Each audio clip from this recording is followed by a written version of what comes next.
주님의 은총과 평강이 교회 여러분 모두 함께 하시길 빕니다. 벌써 두 번째 시간이 이렇게 되었는데요. 하나님께서 오늘 우리에게 새날을 주신 까닭이 무엇일까 생각해 봅니다. 그것은 어제보다 더 나은 사람이 되라고 하는 그런 초대라고 저는 늘 그렇게 받아들이고 있습니다. 마음먹은 대로 잘 되지 않지만 우리의 꿈은 어제보다 오늘 우리가 조금 더 맑은 사람이 되고 조금 더 깊은 사람이 되고 또 누군가의 고통 속에 조금은 더 다가설 줄 아는 마음 따뜻한 사람이 되고 싶은데요. 이런 마음을 품고 살아도 좋은 사람 되기 매우 어려운데 그런 마음조차 먹지 않는다고 한다면 우리는 무심히 시간에 등 떠밀며 살 수밖에 없을 거라 여겨집니다. 어제 우리가 함께 보았던 롯기의 이야기를 보면은 한 가족이 흉년 때문에 모압으로 내려가게 되고 그리고 그 이름들 속에 담겨있는 운명도 또한 보게 되었는데 남편의 이름은 엘리멜렉이었고 나의 하나님은 왕이시다 그런 뜻이었고 나오미는 즐거움, 기쁨, 사랑스러움 그런 뜻을 가지고 있었다고 말했고 말련과 기련이라고 하는 그 두 아들의 이름은 멸종 혹은 단종 그리고 이제 빨리 인생을 끝낼 수밖에 없는 그런 존재였음을 보여주기도 했습니다. 그리고 루시라고 하는 이름은 아름다운 동료라고 하는 뜻이었고 오르바라고 하는 또 다른 며느리의 이름은 목뒤 혹은 구름 그런 뜻을 가지고 있다는 거 기억하시죠? 여러분들은 이 아주 그 기억력이 좋으시기 때문에 잘 기억하고 있을 거라고 봅니다. 아주 고통스러운 인생의 상황 속에 살고 있던 이들이 이제 고향으로 돌아갑니다. 나오미가 고향으로 돌아가려 하고 있습니다. 나오미에게는 귀향이지만은 두 며느리에게는 낯선 곳으로의 이주일 수밖에 없습니다. 나오미는 스스로 홀로됨의 고통과 또한 타 지역에서 겪어야 하는 신산스러운 삶을 경험했기 때문에 두 며느리가 겪어내야만 했던 그 삶의 쓰라림을 내다보았죠. 그 때문에 며느리들을 훨훨 날아가게 두고 싶었습니다. 저는 아름다운 관계를 그렇게 봅니다. 타자의 고통을 상상하면서 그가 자유로워질 수 있도록 해주는 게 사랑이라고 저는 여깁니다. 나를 위해 봉사해가 아니라 그대의 삶을 한껏 살아보라고 자유롭게 풀어줄 줄 아는 것이 아름다운 관계라고 생각하는데 나오미와 그리고 룻과 오르바는 그런 태도를 가지고 살았던 것 같습니다. 그러나 어머니의 강권에 못 이겨서 오르바는 자기의 고향으로 돌아갔습니다. 이제 남겨진 것은 두 여인밖에는 없습니다. 나오미와 룻이 그들이죠. 어머니는 롯에게 또다시 권고했습니다. 너의 동서가 그랬던 것처럼 동족에게 돌아가 편안하게 살라고 그렇게 권고하고 있습니다. 그리고 너희들이 믿는 신에게로 돌아가라도 얘기하고 있습니다. 여러분, 고대 세계 종교라고 하는 것은 어떻습니까? 장소를 중심으로 해가지고 신들이 있었음을 알 수 있습니다. 고대 세계 종교에서 신들이란 두 가지를 가지고 있는데 하나는 자기의 특수한 역할을 가지고 있고 또 하나는 주재하는 영역이 있었다 하는 얘기입니다. 예를 들면 포세이돈, 그리스 로마 신화에 나온 포세이돈, 그리스 신화죠. 포세이돈 하면 어디를 관장합니까? 바다를 관장한다. 그렇죠? 헤라 여신, 그럼 뭐를 관장합니까? 출산을 담당하기도 합니다.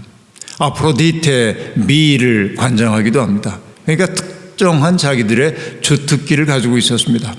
그리고 자기들이 다스리고 있는 영역이 있었어요. 공간적인 영역이 있었다 하는 얘기입니다. 그러니까 고대 세계에서 신을 만나기 위해서는 어디로 가야 합니까? 그 신이 다스리고 있는 그 장소에 있는 신전으로 가야만 했던 것이죠. 이것이 고대 세계였습니다.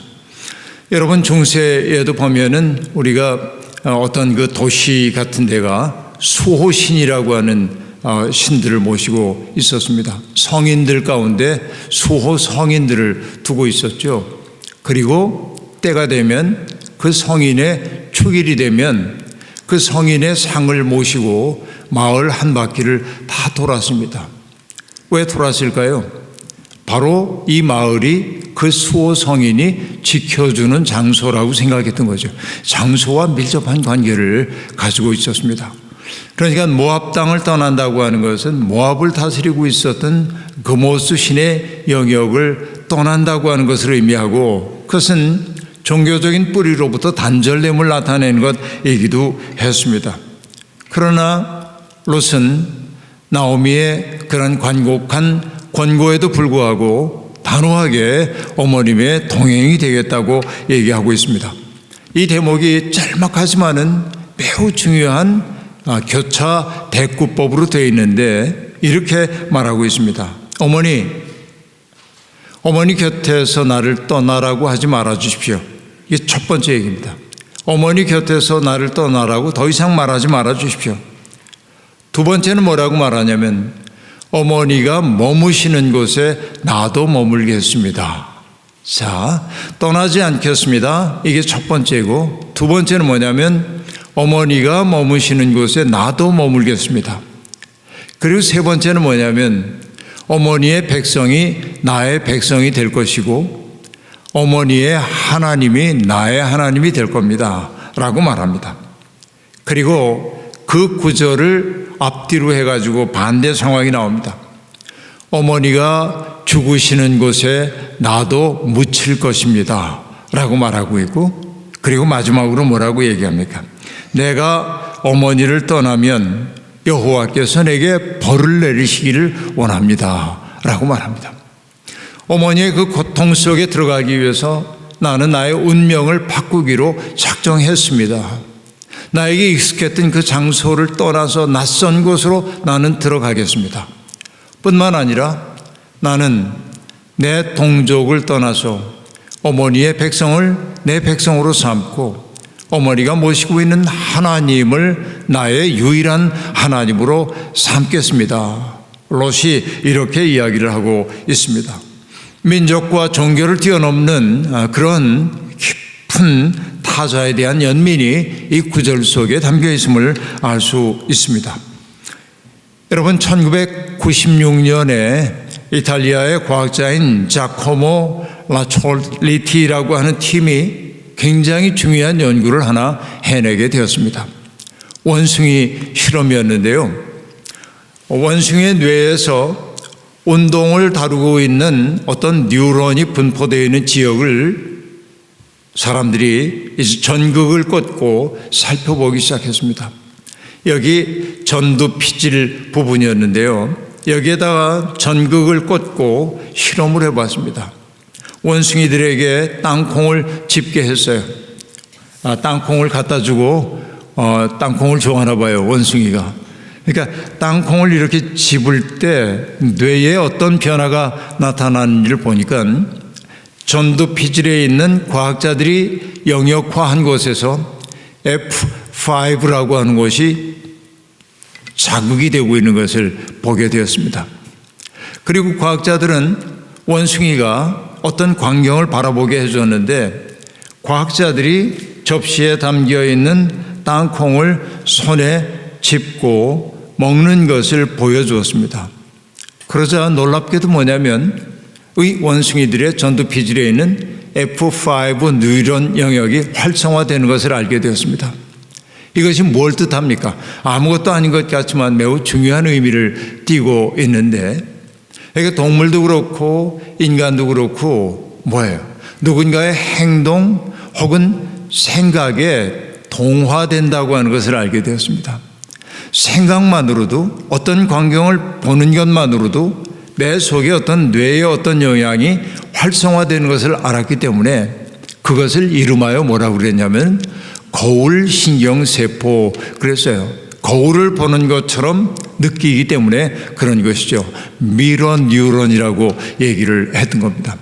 과학자들은 그 인간에게 있는 가장 인간다움을 원숭이에게도 있습니다만 인간에게는 가장 귀한 능력 가운데 하나를 뭐로 봤냐면 타자들의 고통을 볼 때 함께 아파하는 능력이라고 하는 것을 알게 되었습니다. 그래서 그것을 뭐라고 말했냐면 공감세포, empathy neuron이라고 말하기도 했습니다. 인간을 인간답게 한다고 하는 것은 무엇입니까? 타자의 고통을 보고 함께 아파하는 마음인 것이죠. 그 고통을 보고도 내 마음이 아파지지 않는다고 한다면 우리는 무정한 사람일 수밖에 없습니다.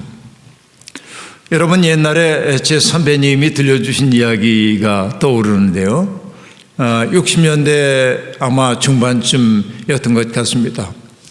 경상북도 북부 지역에서 목회를 하고 있던 목사님은 자그마한 교회였는데, 그러니까 교회 학교도 가르쳐야 하고 어른들 예배도 인도해야 하는데, 어느 날 아침, 주일날 아침 주일학교 아이들을 모아놓고 말씀을 들려주고 있었습니다. 마침 들려준 말씀이 뭐였냐면 선한 사마리아 사람의 비유 이야기를 들려주고 있었습니다. 그런데 이야기를 듣고 있던 아이들 가운데 장난꾸러기들이 꼭 있잖아요. 목사님 말씀 듣지 않고 장난을 놀고 있었습니다.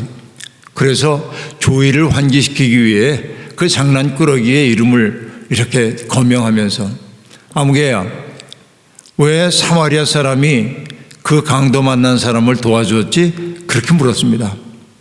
그런데 대답을 하기 어렵잖아요. 왜냐하면 잘 안 들었으니까. 그런데 이 아이는 장난꾸러기들이 되게 머리가 좋은데 이 아이는 재빨리 상황 파악을 했습니다. 등장인물이 있구나. 선한 사마리아 사람이 있고 그리고 누군가가 강도를 만났구나. 이 두 가지 사항을 얼른 파악을 하게 되었습니다. 그러고 나서 생각을 해보니까 선한 사마리아 사람이라는 사람이 강도 만난 사람을 도와준 상황은 알겠는데 왜 도와줬는지는 잘 모르겠는 거예요. 그러다가 얼핏 지혜가 떠올랐습니다. 그래서 아이가 이렇게 대답했습니다. 가만히 보니까 아는 사람이었던가 보죠. 그렇게 대답을 했습니다. 여러분, 얼마나 재치 있는 이야기입니까? 여러분이 지금 웃으신 것처럼 아이들도 함께 웃었고요. 목사님도 껄껄거리고 웃고 아이를 격려해주고 이야기를 마친 다음에 자기 방으로 들어가서 가만히 책상 앞에 앉아서 생각을 해보고 있었습니다. 그런데 그 아이가 했던 얘기가 쟁쟁하게 귀에 들려오는 거예요. 가만히 보니까 모르는 사람이었던가 보죠. 이 소리가 들려오는데 생각하고 또 생각을 해보니까 세상에 있는 고통 바라보면서 내 마음이 아파지지 않은 까닭은 뭐냐면 그들의 고통이 나와 무관하다고 여기기 때문임을 알게 되었고 그 아이가 깨우쳐 준 거예요. 그런데 여러분, 우리가 믿는 예수님은 어떤 분이십니까?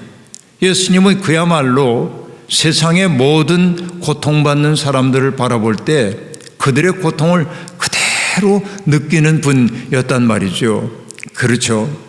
바로 이것이 예수 그리스도의 마음이었습니다. 병든 사람을 볼 때는 당신의 마음이 민망하다고 얘기했고 긍휼히 여긴다고 얘기했고 불쌍히 여긴다고 이야기했습니다.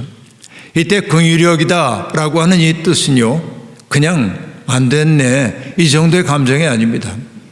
그 감정은 어떤 감정이냐면 그의 고통을 고륙지친이 겪고 있는 고통처럼 느끼는 거예요. 여러분, 저도 자식을 키워봤습니다만 아이들이 앓고 그러면 엄마 아빠는 언제나 어떤 생각을 합니까? 아가, 너 대신 내가 아프면 얼마나 좋을까? 너의 고통을 내 것으로 가져오고 싶잖아요. 내가 사랑하는 사람이 아플 때도 똑같습니다. 사랑하는 그 사람 대신 내가 아파지고 싶지요. 그의 고통 때문에 내 마음이 미어지는 것처럼 느끼게 되는 것이지요. 이것이 사랑이고 공감의 능력입니다. 그러니까 예수 그리스도가 병든 사람, 귀신 들린 사람을 바라볼 때 불쌍히 여기고 긍휼히 여겼다고 하는 것은 뭐냐면 그의 고통이 당신과 무관하지 않았던 거예요. 여기에 계신 여러분들이 어려움을 겪고 계실 때 그 어려움을 우리 눈에 보이지 않지만 주님은 고스란히 당신의 고통으로 여기신다라고 하는 거죠. 이게 은혜의 본질입니다. 이것을 신학화한 말이 뭐냐면 예수 그리스도께서 우리의 죄를 다 담당하셨다, 대속하셨다라는 말의 의미예요. 더 깊이 보면 그런 거예요. 너의 죄성까지도, 너의 아픔까지도, 너의 서름까지도 내 품으로 받아 안겠다라고 하는 것이죠. 이게 예수 그리스도의 사랑인 것입니다. 그러므로 여러분, 이 자리에 계신 분은 주님의 사랑 밖에 있는 분은 없는 거예요. 이렇게 본다면 예수 그리스도는 이렇게 얘기할 수 있습니다. 자기의 외부가 없는 존재예요. 그냥 모든 사람의 고통에 공감할 수 있기 때문에 그렇습니다. 그런데 우리는 얘기합니다. 자기의 외부가 없어. 그 얘기는 뭐예요? 모두가 될 수 있는 거죠. 그 존재를 뭐라고 그래요? 하나님의 아들 그러는 거예요. 이렇게 예수님이 하나님의 아들이라고 하는 것은 예수님의 신분증에 하나님의 아들 이렇게 적혀 있기 때문이 아니라 세상에 있는 모든 사람들을 사랑으로 품으려고 하는 그 마음을 가지셨기 때문에 그 사랑을 경험한 사람들은 이분은 하늘이 내신 분이야 이렇게 느낄 수밖에 없는 거예요. 바로 이것이 깊은 공감의 마음일 텐데 지금 루시 보여주고 있는 세계가 바로 그런 세계입니다. 어머님이 머무시는 곳에 나도 머물겠습니다. 어머니의 백성이 나의 백성이 되고 어머니의 하나님이 나의 하나님이 될 것입니다. 어머니가 죽으시는 그곳에 나도 묻힐 것입니다. 그러니 나로 어머니를 떠나라고 하지 말아 주십시오. 내가 어머님을 떠난다고 한다면 야훼 하나님으로부터 저주를 받기를 소망합니다. 그렇죠? 내가 저주를 받는 한이 있더라도 어머니를 떠나지 않겠다고 이야기하고 있습니다. 정말로 아름다운 동행이지요. 누군가의 동행이 된다고 하는 것은 바로 이런 의미입니다. 그리고 여러분, 여기 교회라고 하는 공동체는 어떤 공동체입니까? 동행이 되기로 한 사람들입니다. 그렇죠? 교우 가운데 누군가가 고통을 겪으면 온 교우들이 마음 아파하고 기도하지요. 누군가에게 기쁜 일이 있으면 모두가 함께 기뻐하기도 하지요. 여러분은 동행으로 부름받았습니다. 여러분, 동행이 된다고 하는 거, 그 동행이 된 사람들의 이름을 우리는 뭐라고 합니까? 공동체라고 말하는데, 우리말로 공동체라고 번역되어 있는 커뮤니티라고 하는 그 말은 여러분 라틴어 어원을 보면 기가 막힌 이야기입니다.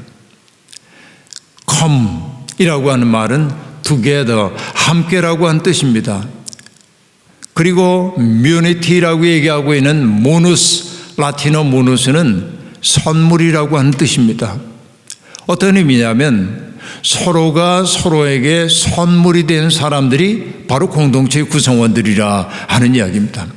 여러분 잊지 마십시오. 이 자리에 계신 분들 한 분 한 분은 서로에게 선물이 되라고 부름을 받았다. 이것이 공동체를 이룬다라고 하는 얘기입니다. 여러분, 외롭고 쓸쓸한 인생길에 누군가가 내 인생의 동반자가 되어준다고 하는 거, 동행이 되어준다고 하는 것은 얼마나 든든한 일인지 모릅니다.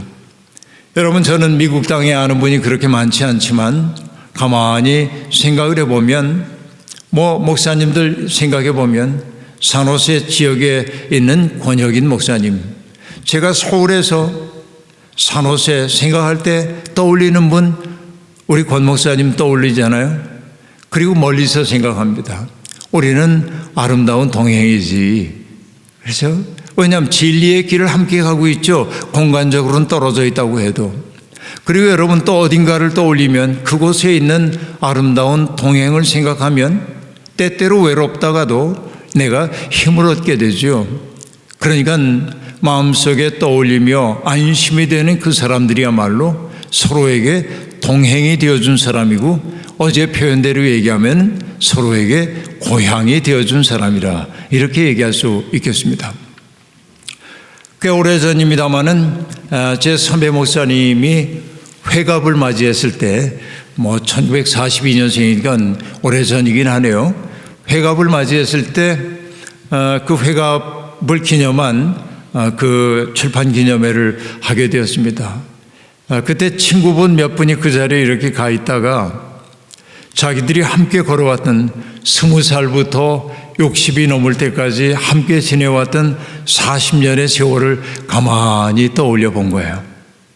그러니까 여러분, 어떤 때는 가까울 때도 있고 어떤 때는 멀어질 때도 있고, 그렇지만은 40년을 동행했다는 사실이 너무 가슴 벅차게 떠오르게 되었습니다. 여기에 계신 분들도 그럴 수 있겠는데요.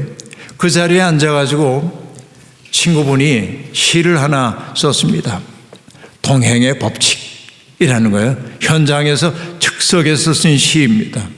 그리고 거기에서 낭독했습니다. 그 시의 내용은 이렇습니다. 태어나서 죽을 때까지 왼손은 왼손, 오른손은 오른손이다. 살아있는 동안 왼손은 왼손의 길을 가고 오른손은 오른손의 길을 가거라. 그러나 따로 놀아서는 안 된다. 사실은 따로 놀 수도 없는 신세다. 이 일을 할 때는 각자 작은 일 따위는 각자 알아서 하되, 무거운 항아리를 들 때에는 함께 힘을 모아야 한다. 그래도 맞잡지는 말아라. 두 손을 맞잡고서는 아무 일도 못한다. 하나님께 기도드리는 일 말고는. 그렇게 말합니다. 여러분, 이 공동체 산타클라라의 교회에 있는 여러분들도 동행으로 부름받았는데, 왼손은 왼손의 일을 하고 오른손은 오른손의 일을 각자 하는 겁니다. 그렇죠. 그래야 건강합니다. 그러나 무거운 항아리를 들 때는 한 손만도 들 수 없기 때문에 우리가 힘을 합쳐야 하는 것이죠. 그렇죠. 이것이 아름다운 공동체 법칙입니다. 너무나 가까워져서 둘이 손만 붙잡고 있으면 아무 일도 할 수 없죠. 두 손을 꼭 잡아야 할 때는 언제라고요? 하나님께 기도의 두 손을 모을 때뿐이다. 이게 동행의 법칙입니다. 자, 그런데 여러분, 저는 어머니의 하나님이 내 하나님이 될 거고, 어머니의 백성이 내 백성이 될 거고, 어머니의 죽으시는 그곳이 내가 묻히는 곳이 될 거라고 얘기한 이 룻의 결단을 보고 뭘 떠올리냐면 성육신을 떠올리게 됩니다. 예수 그리스도가 빌립보서에 의하면 그는 근본 하나님의 본체시지만은 하나님과 동등됨을 취할 것으로 여기지 아니하고 종의 몸을 입고 이 땅에 오셨다고 얘기했습니다. 왜 예수님이 종의 몸을 입고 이 땅에 오셨을까요? 땅에 살고 있는 사람들을 들어올려 하늘을 꿈꾸는 사람이 되도록 하기 위해서지요. 가장 낮은 자리에 와야 높은 자리로 사람들을 들어올릴 수 있기 때문에 그런 것이죠. 이것이 성육신의 진리라고 얘기할 수 있겠습니다. 바울 사도는 그것을 자기의 삶에 적용했습니다. 그래서 그는 뭐라고 얘기합니까? 나는 모든 것으로부터 자유로운 사람이지만 사람들을 그리스도께로 인도하기 위해 모든 사람이 종이 되었다고 얘기합니다. 바로 이것이 낮아짐, 성육신적 사건입니다. 그렇습니다. 낮은 자리에 설 때만 보이는 것이 있습니다. 바로 그것이 공감의 능력입니다. 여러분, 많은 분들이 좋아하는 화가 가운데 빈센트 반 고흐라고 하는 사람이 있죠. 우리가 흔히 반 고흐 이렇게 얘기합니다마는 빈센트 반 고흐, 여러분 아시다시피 그는 위대한 화가이기도 합니다. 위대한 화가이고 그리고 불운한 화가이기도 합니다. 살아생전에 수백 점의 유화작품과 목탄작품 이런 것들을 냈지만 1000점이 넘는 그림들을 만들어냈지만 이 고흐 살아생전에 판 유화는 딱 한 점입니다. 그것도 싸구려로 팔았어요. 그러니까 얼마나 가난했는지 모릅니다. 종이 살 돈도 없고 물감 살 돈도 없어서 동생 태호에게 늘 신세를 지곤 했죠. 비운의 화가이기도 합니다. 그런데 여러분 아세요? 빈센트 반 고흐의 아버지가 네덜란드의 그 장로교회 목사님이셨습니다. 그리고 빈센트 반 고흐도 목사가 되려고 신학교 응시를 했다 2번씩이나 떨어집니다. 그래서 성경학교 같은 곳을 다니다가 전도사가 되어서 지금의 벨기에 남부에 있는 광산촌 보리나주라고 하는 곳에 파송을 받아갑니다. 너무나 가난하던 동네입니다. 이 전도사님이, 빈센트 전도사님이 사람들에게 가가지고 복음을 전하지만 사람들은 표정을 짓지 않고 응답도 안 하고 교회 오지도 않는 거예요. 꽤 여러 날 동안을 그렇게 해도 아무런 변화가 없습니다. 그런데 이 빈센트 반 고흐도 편안하게 전도사로 살 수가 없었습니다. 겨우 지푸라기 깔고 자고 있는 그 지역민들의 삶을 그대로 살아내기 위해서 그도 아주 비난한 거처 속에 머물고 있었습니다. 장로교회 본부에서 이렇게 보니까 기가 막혀요. 목사, 전도사의 채통을 지키지 못하는 것 같아가지고 경고를 하기도 합니다. 그런데도 빈센트는 머리 나주 사람들과 똑같이 살고 싶어요. 그러나 절망스러웠습니다. 아무도 반응하지 않는 거예요. 그래서 빈센트는 어떤 결단을 하냐면 광산촌에 있는 사람들이 들어가 일하고 있는 갱도 속에 들어가 보기로 합니다. 그리고 갱도 속에 함께 들어가서 보니까 그 노동 조건이 열악하기 이를 데 없고 그들이 얼마나 고생하는지를 알게 됩니다. 그런데 여러분, 그날 저녁에 이상하게도 빈센트 반 고흐의 교회에 광부들이 쭉 들어오기 시작했어요. 광부의 가족들이. 그 낮은 그 탄광 속에 함께 들어갔던 경험 때문인지 모르겠습니다. 그리고 반 고흐가 설교를 할 때 사람들이 경청을 했던 겁니다. 설교를 마치고 나자 광부의 아내 한 사람이 빈센트에게 이렇게 고백합니다. 저는 사는 게 너무 힘들어서 하나님을 잃어버렸었어요. 그런데 전도사님이 제게 하나님을 되돌려 주셔서 감사합니다 라고 얘기합니다. 빈센트 반 고흐는 감동합니다.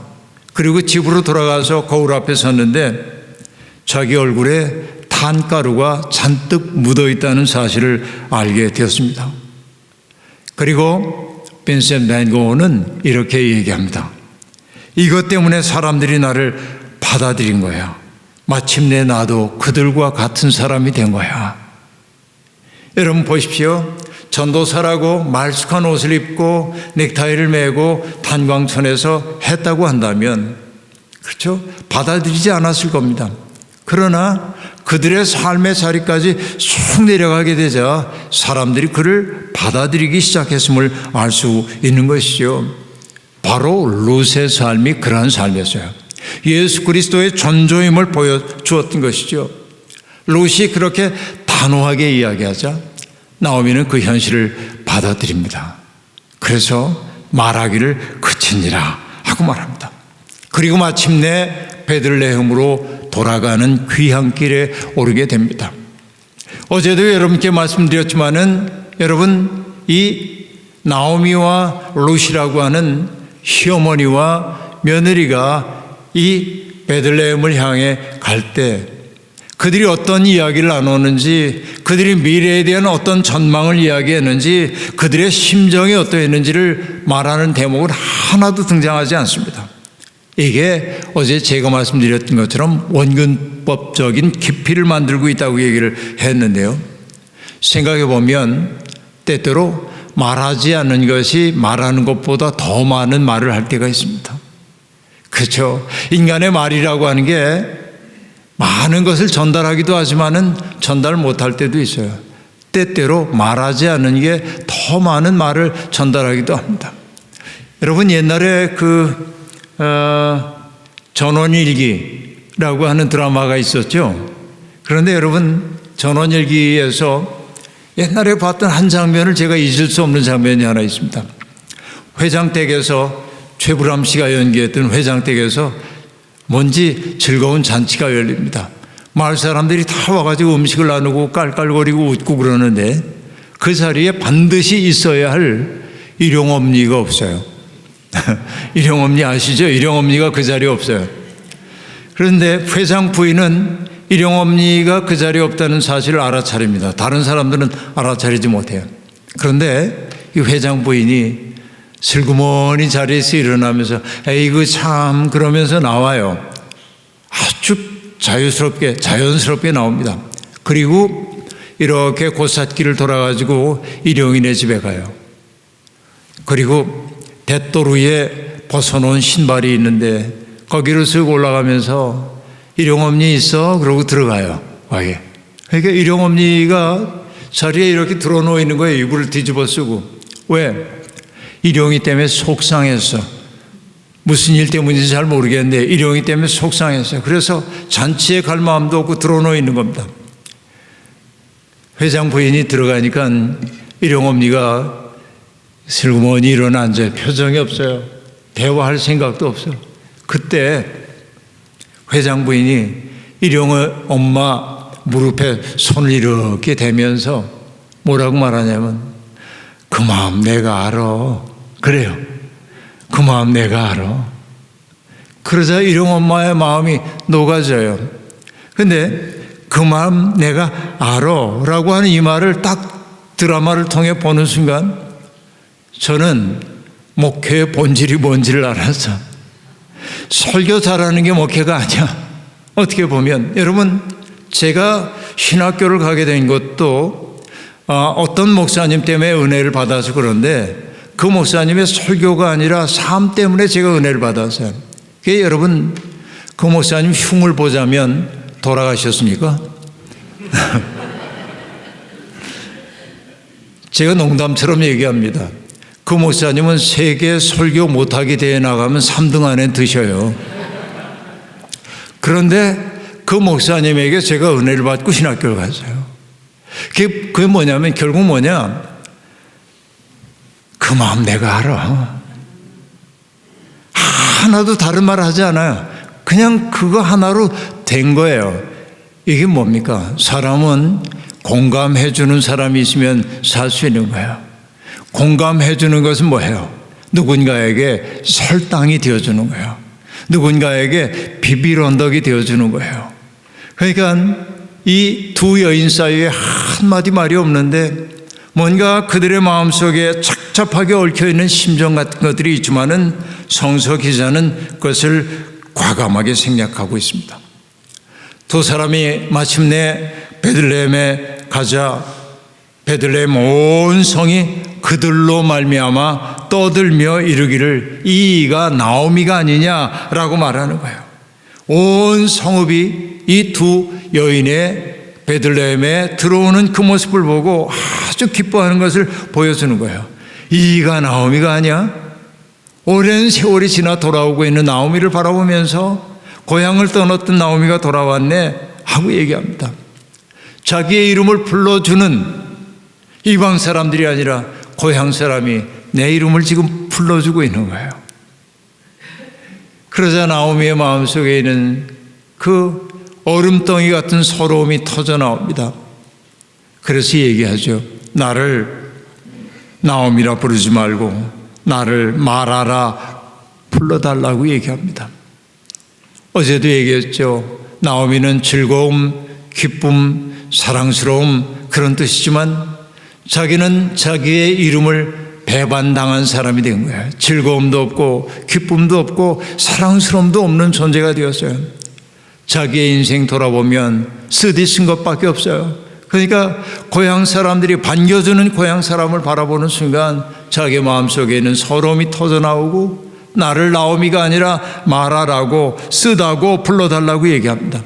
그리고 말합니다. 전능자가 나를 심히 괴롭게 하셨습니다. 하나님이 나를 괴롭게 하셔서 남편도 세상 떠나게 했고 두 아들도 세상 떠나게 했다는 거예요. 풍족하게 나갔다가 빈손으로 돌아오게 되었으니 내 삶이 얼마나 가련한 삶인가. 하나님께 내가 저주받은 몸이 아닐까 그렇게 말합니다. 베들레헴 고향을 떠날 때는 굶주림 때문에 떠나긴 했지만 그래도 함께하는 남편과 두 아들이 있었기 때문에 희망이 있었는데 남편도 아들도 다 잃어버리고 그래서 남편과 아들을 잡아먹은 여자라고 하는 살이 낀 여자라고 하는 사람들의 잠재적 시선을 느낄 수밖에 없었던 사람의 서러움이 고향 사람 앞에 터져 나오고 있는 것입니다. 자, 바로 이것이 나오미의 삶이었습니다. 나오미가 모압 지방에서 그의 며느리 모압 여인 룻과 함께 돌아왔는데 그때가 언제라고 얘기하냐면 마침 보리를 추수하는 때였더라 라고 말합니다. 그런데 제가 여기에서 성경 구절을 다시금 읽었거든요. 눈치채셨어요? 못 채셨을 가능성이 많아요. 어떤 얘기냐면 바로 이 대목입니다. 나오미가 모압 지방에서 그의 며느리 모압 여인 룻과 모압이란 말을 강조하고 있어요. 그 얘기는 뭐죠? 어제 처음에 얘기했던 것처럼 모압 사람들은 여호와의 총에 들어올 수 없다고 얘기했죠. 불구대천의 원수처럼 여겨졌던 사람들이죠. 그러니까 모압 여인 룻은 베들레헴 사람 입장에서 보면 받아들일 수 없는 사람들인 것이죠.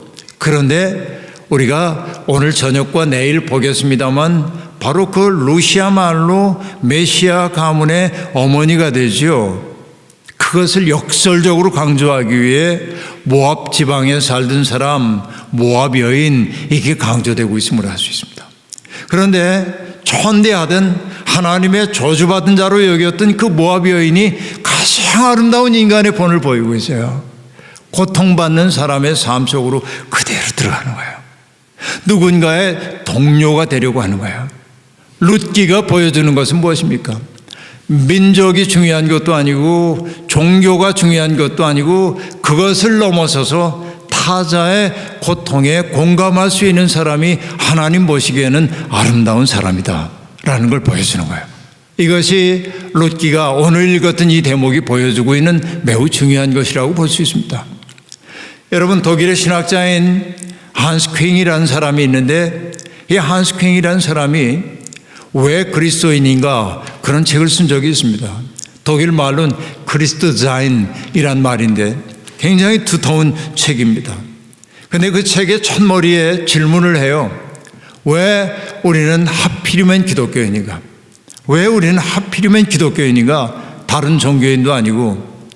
그리고 긴 책을 쓰고 마지막에 뭐라고 얘기하냐면 참으로 인간이고자 라고 말합니다. 정말 좋은 사람이 되기 위해서 우리는 기독교인이 된다는 거예요.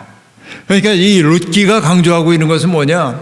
여러분, 이 유대민족의 정통성을 강화한다는 명분으로 이방인들을 배척하고 이방 여인들을 내쫓고 그러던 시대에 가장 인간다운 삶의 본보기를 룻으로 내세우고 있는 거죠. 이것은 정확하게 신약 성서의 버전으로 얘기하자면 누구입니까? 강도 만난 사람을 보고 무심코 지나간 것이 제사장과 레위 사람이었다고 한다면 유다인들에 의해 천대받고 있던 사마리아 사람이 오히려 강도 만난 사람에게 다가가 그를 치료해주고 그를 말에 태워가지고 여관까지 데려와서 여관 주인에게 맡기면서 부대 비용까지 지불할 용의가 있다고 얘기해주고 있죠. 고통받는 사람들의 그 절친한 이웃이 되어주는 사람이야말로 그리스도의 마음에 가장 가까운 사람임을 보여주고 있습니다. 오늘 말씀 전하는 첫 대목에서 하나님이 오늘 우리에게 새날을 허락해 주신 까닭이 뭐라고 얘기했습니까? 어제보다 더 나은 사람이 되라고 하는 초대였다고 얘기했죠. 어제보다 더 나은 사람이 되는 것은 뭡니까? 다른 거 없습니다. 나를 세상의 중심에 놓고 살던 사람이 고통받는 사람들을 바라보며 마음 아파지고 그 사람을 위해 뭔가 할 마음을 품게 되는 것이죠. 여러분의 믿음이 그렇게 깊어질 수 있기를 주님의 이름으로 축원합니다. 자비로우신 하나님, 오늘 이 새벽에도 말씀을 통하여 깨우쳐 주시니 감사합니다. 우리는 경쟁이 심한 세상에 살다 보니 점점 타자들의 눈물과 고통을 헤아리지 못하고 자신의 고통만을 헤아리는 무정한 사람이 되어버리고 말았습니다. 또 그렇게 해야만 살아남을 수 있다고 생각하고 치열하게 살기도 했습니다. 그러나 주님은 우리를 새로운 세계로 초대하십니다. 높아지려는 세계가 아니라 낮은 자리에서 섬기는 사람의 삶으로 우리를 부르십니다. 기쁨이 있는 곳에만 가는 사람 아니라 슬픔이 있는 곳에가 슬픔을 덜어주는 사람 되라고 우리를 불러주셨습니다. 주님이 우리의 고통을 헤아리고 받아 안아주시고 치유해 주셨던 것처럼, 주님이 친히 우리의 품이 되어 주셨던 것처럼 우리도 누군가의 품이 되고 누군가의 설당이 되고 싶습니다. 주님, 우리의 마음을 넓혀주시고 우리를 통하여 주님의 꿈을 이 땅에서 이루어 주옵소서. 예수님의 이름으로 기도하옵나이다. 아멘.